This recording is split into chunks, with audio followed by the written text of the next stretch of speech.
பிரியமான சகோதர சகோதரிகளே, ஆண்டவரும் இரட்சகருமாயிருக்கிற இயேசு கிறிஸ்துவின் விலையேற பெற்ற நாமத்தினாலே வாழ்த்துகிறேன். மீண்டும் ஒரு புதிய நாளை ஆண்டவர் உங்களுக்கும் எனக்கும் தந்திருக்கிறார். இந்த நாளுக்காக நன்றி சொல்லுவோம். ஒரு அடர்ந்த காட்டில் திடீரென்று தீ பிடித்ததா. அங்கே ஆயிரக்கணக்கான மிருகங்கள், பறவைகள் இருந்தது. மரங்கள், செடிகள் எல்லாம் கருகிவிட்டது. அந்த நாட்டு அரசாங்கம் அதை ஆய்வு செய்யும்படியாக சிலர் அனுப்பியிருந்தாங்களா. அவர்கள் கணக்கெடுத்தாங்க, எத்தனை மிருகங்கள் மரித்தன, எத்தனை இடங்கள் அழிக்கப்படும் என்பதைக்கான அந்த சர்வே எடுப்பதற்காக சிலர் போயிருந்தாங்க. அங்கே அவர்கள் கண்ட ஒரு காட்சி அவர்களை அதிர வைத்ததா. ஒரு இடத்துல ஒரு பறவை அப்படியே அமர்ந்திருந்தது. தூரத்தில் பார்த்தாங்க, அது அசையற்று இருக்கிறது, மரித்திருக்கிறதா அல்லது உயிரோடு இருக்கிறதா என்பதை காணும்படியாக அருகில் போய் அது தட்டி பார்க்கும் பொழுது அது மரித்து விட்டது. ஆனால் சிறகின் கீழே இருந்த 3 குஞ்சுகள் மரிக்கலை, உயிரோடு இருந்தது. இதை கேட்டுக்கொண்டிருக்கிற, பார்த்து கொண்டிருக்கிற அன்பு சகோதரி சகோதரியே, நம்முடைய ஆண்டவரும் நம்மை செட்டையின் மறைவுக்குள்ளால் வைத்து பறந்து காக்கிற பட்சியை போல நம்மை பாதுகாக்கிற நல்ல ஆண்டவர் என்பதை இந்த காலை வேளை மறந்துவிடக்கூடாது. ஏசாயா 31 அதிகாரம் 5வது வசனத்தை வாசிக்கும் பொழுது, பறந்து காக்கிற பட்சிகளைப் போல சேனைகள் கர்த்தர் எருசலேமின் மேல் ஆதரவாயிருப்பார். பார்த்தீங்களா? அந்த தாய் பறவை தன் குஞ்சுகளை தன்னுடைய ஜீவனை கொடுத்து அவைகளை உயிரோடு கூட பாதுகாத்து கொண்டது.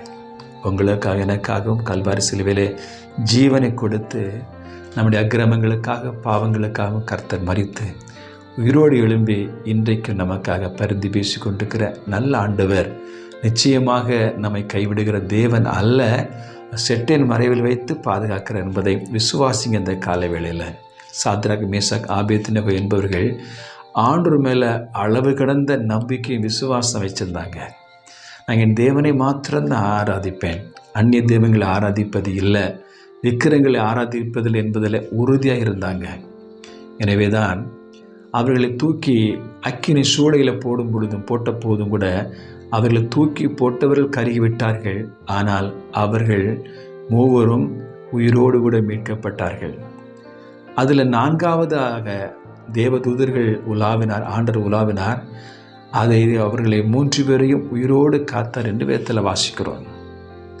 முடி கருகி போகலை, உடல் இருந்து போகலை, வஸ்திரங்கள் சேதப்படலை, அப்படியே உயிரோடு மீட்கப்பட்டார்கள். பாருங்கள், எப்படி அந்த தாய் பறவை தன் குஞ்சுகளை தன் ஜீவனை கொடுத்து காத்து கொண்டதோ அதே போல் அக்கினி சூளைக்குள்ளால் கர்த்தர் இறங்கி அந்த 3 பேரையும் அவர் பாதுகாத்த அதே ஆண்டவர் இன்றைக்கு உங்களுக்கு விரோதமாக வருகிற எல்லா பிரச்சனைகள், எல்லா போராட்டங்கள், எல்லா தீமையிலிருந்தும் அவர் பறந்து காக்கிற பட்சியை போல உங்களை காத்துக்கொள்வார் என்பதை நீங்கள் விசுவாசிங்க.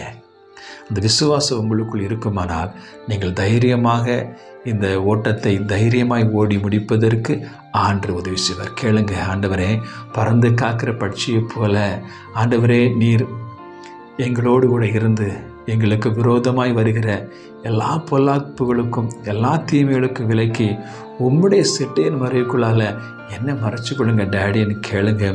நிச்சயமாக ஆண்டவர் இன்றைக்கு உதவி செய்வார். ஆமென். God bless you.